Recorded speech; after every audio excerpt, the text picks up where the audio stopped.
Assalamualaikum warahmatullahi wabarakatuh. Perkenalkan, nama saya Sulistia Linda Mois dengan NIM 13142227 dari kelas 2A jurusan Manajemen Pendidikan.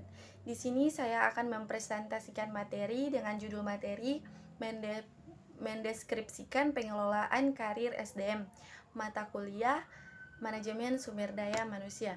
Baik, langsung saja ke materi. Yang pertama ada pengertian manajemen karir. Manajemen karir adalah proses pengelolaan karir pegawai yang meliputi tahapan kegiatan perencanaan karir, pengembangan dan konseling karir, serta pengambilan keputusan karir. Manajemen karir melibatkan semua pihak termasuk pegawai yang bersangkutan dengan unit tempat si pegawai bekerja dan organisasi secara keseluruhan. Oleh karena itu, manajemen karir mencakup area kegiatan yang sangat luas. Dalam penulisan ini, tahapan yang akan dibahas adalah tentang perencanaan dan pengembangan karir. Kemudian ada pengertian manajemen karir menurut para ahli. Menurut Shimamura 2006, manajemen karir adalah proses di mana organisasi memilih, menilai, menugaskan, dan mengembangkan para pegawainya guna menyediakan suatu kumpulan orang-orang yang berbobot untuk memenuhi kebutuhan-kebutuhan di masa yang akan datang. Kemudian ada pengertian proses manajemen karir. Proses manajemen karir adalah serangkaian langkah yang diambil untuk membantu individu memahami tujuan karir mereka dan mengembangkan rencana tindakan untuk mencapai tujuan tertentu.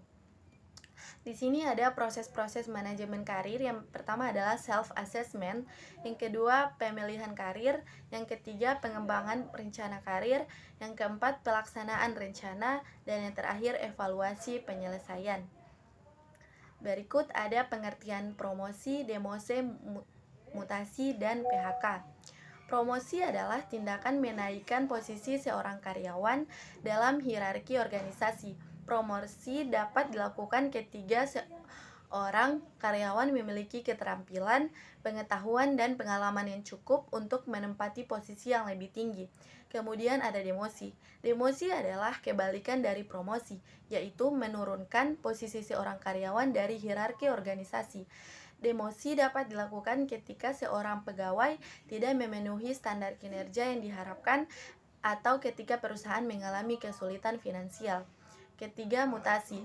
Mutasi adalah tindakan memindahkan seorang karyawan dari satu posisi atau lokasi ke posisi yang lain dalam organisasi. Mutasi dapat dilakukan untuk mengembangkan keterampilan dan pengetahuan karyawan atau untuk mengisi kekosongan di tempat lain dalam organisasi.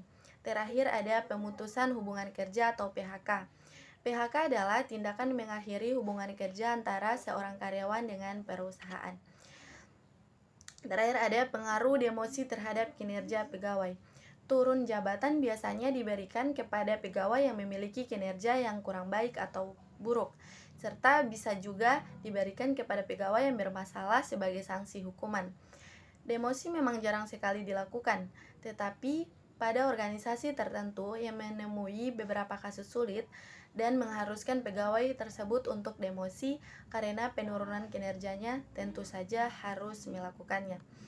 Sekian dari saya, lebih dan kurangnya saya mohon maaf. Terima kasih. Wassalamualaikum warahmatullahi wabarakatuh.